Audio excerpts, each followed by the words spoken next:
अन्यपटे श्रीक्षेत्र में रथ टणार दिनक पर आज बारिपदार रथ टणा दिन 2:30 रथ टणा आरंभ हो।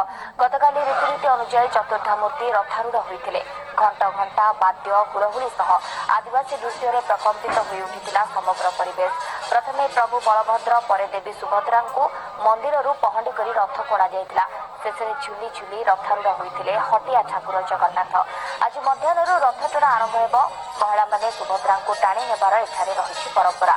श्रद्धालुओं भीड़ को दृष्टि में रखी पुलिस और जिला प्रशासन पक्षर व्यापक बंदोबस्त कर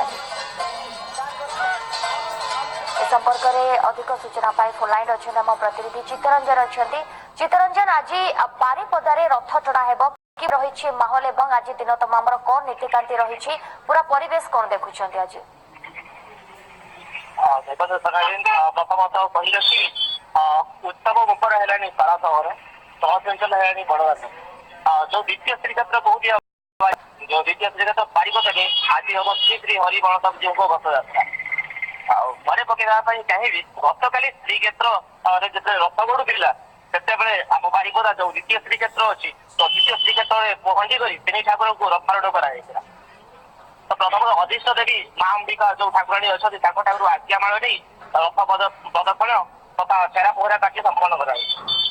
तेज चित्तरंजन जानवा चाहिए घटना परंपरा केते बेले आरंभ हम समय कौन निर्घंट होइछे? रथ टणा देखो आउ कई घंटा पर रथ टणा आरंभ हम समय निर्दिष्ट होती दिन 2:30 समय घोष यात्रा आरंभ हो। प्रथम भाई बलभद्र रथ को भक्त मैंने टाणी टाणी मौसी माँ मंदिर पाखे छाड़ी तापर देवी सुभद्रा जो रथ को टाणी टाणी अधा बाट छाड़ार कार्यक्रम रही। अनेक धन्यवाद निहाती अनेक धन्यवाद चित्तरंजन। आपन समस्त सूचना फोनलाइन जोड़ी प्रतिनिधि